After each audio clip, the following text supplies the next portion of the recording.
शुक्रवार 15 ऑगस्ट रोजी संपूर्ण भारत देश 79वा स्वातंत्र्य दिन साजरा करणार आहे।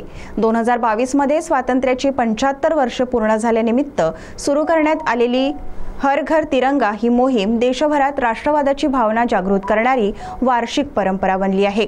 नागरिकांमध्ये राष्ट्राभिमान, देशभक्ती आणि राष्ट्रीय ध्वजाविषयी आदर निर्माण करण्याच्या उद्देशाने शासनामार्फत हर घर तिरंगा अभियान राबवण्यात येत आहे।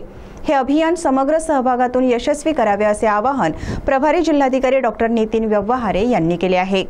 जिल्हाधिकारी कार्यालयात आयोजित आढावा बैठकीत ते बोलत होते। यावेळी मुख्य कार्यकारी अधिकारी पुलकित सिंह, मनपा आयुक्त विपिन पालीवाल, अतिरिक्त पोलीस अधीक्षक ईश्वर कातकाडे, निवासी उपजिल्हाधिकारी दगडू कुंभार, जिल्हा अधीक्षक कृषी अधिकारी शंकर तोटावर, जिल्हा आरोग्य अधिकारी डॉ. अशोक कटारे, उपमुख्य कार्यकारी अधिकारी मीना साळुंके, प्रादेशिक परिवहन अधिकारी किरण मोरे, शिक्षण अधिकारी अश्विनी केळकर यासह विविध शासकीय विभागांचे अधिकारी उपस्थित होते। प्रभारी जिल्हाधिकारी व्यवहारे म्हणाले, अभियानाअंतर्गत प्रत्येक घर, शाळा, कार्यालय, संस्था, व्यापारी प्रतिष्ठाने यांनी ध्वज फडकवावा।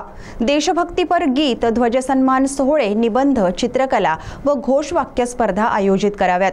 नागरिकांनी ध्वजासह छायाचित्रे, व्हिडिओ सोशल मीडियावर शेअर करावीत। ग्रामपंचायत, नगरपालिका, स्वयंसेवी संस्था, महाविद्यालय व सांस्कृतिक गटांचा सक्रिय सहभाग असावा।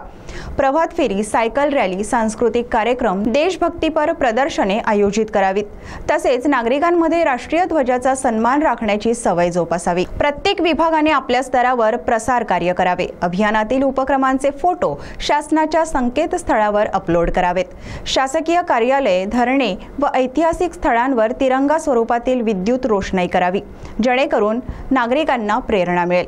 तिरंगा ध्वज सहज उपलब्ध करून देऊन नागरिकांना सहभागासाठी प्रोत्साहित करावे असेही त्यांनी सांगितले।